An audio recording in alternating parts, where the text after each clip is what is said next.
దేవునామానికి స్తోత్రం. హల్లెలూయా. ప్రభునేసు క్రీస్తు నామంలో అందరికీ కూడా మరొకసారి నా హృదయపూర్వక వందనాలు. ఫిలిప్పీలకు రాసిన పత్రిక 2వ అధ్యాయం 14వ వచనం. మీరు మూర్ఖమైన వక్రజనము మధ్య నిరపరాధులను నిష్కలంకులను అనింద్యులనైన దేవుని కుమారులగునట్లు. చూడండి, ఈ రోజున అతిపెద్ద సవాలంటూ ఏదైనా ఉందంటే వక్రజనము మధ్య మన భక్తిని కాపాడుకోవటమే. చూడండి, అసలు ఎలాంటి పదాలు వాడుతున్నారు చూడండి. మూర్ఖమైన వక్ర జనము మధ్య. ఇదే వర్డ్ పేతురు గారు కూడా ఇదే మాట రక్షణ పొందిన వారితో చెప్తాడు.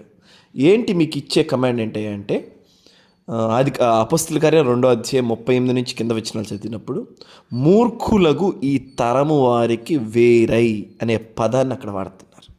అంటే ఎందుకు ఈ తరాన్ని మూర్ఖులగు అనే పదాన్ని వాడుతున్నారు? మూర్ఖత్వం అంటే ఏంటిది? ఇక్కడ మూర్ఖత్వం అనే పదాన్ని ఎందుకు ఈ ప్రజలకు రిఫర్ చేస్తున్నాడు? ఎందుకంటే ఏదైతే అన్యాయమో దాన్ని న్యాయంగా పరిగణిస్తున్నారు, ఏదైతే మంచిదో అది అబద్ధంగా పరిగణిస్తున్నారు, ఏదైతే చెడ్డదో సరే దాన్ని మంచిగా పరిగణిస్తున్నారు.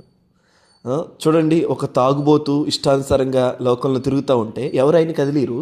అదే ఇంకొక వ్యక్తి బైబిల్ తీసుకుని చేత పట్టుకుని లోకంలో తిరుగుతుంటే మరి ఆ వ్యక్తిని బాడీ షేమింగ్ చేస్తా, మరి అతన్ని హేళన చేస్తా, అవమానం చేస్తూ ఉంటాం.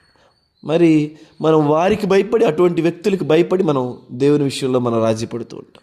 చూడండి, లోకానికి భయపడి మనం భక్తిలో రాజీ పడకూడదు.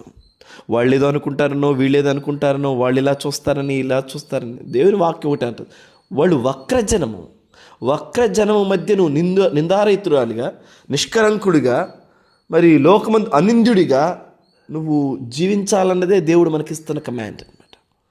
అదే ఒక భాగ్యము.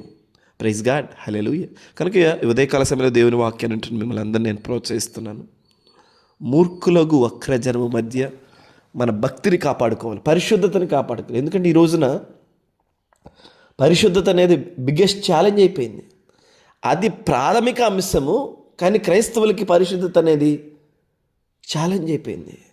మాటలో పరిశుద్ధత, చూపులో పరిశుద్ధత, సహవాసంలో పరిశుద్ధత, బిహేవ్ చేసే విధానాల్లో పరిశుద్ధత, ఆలోచనల్లో పరిశుద్ధత.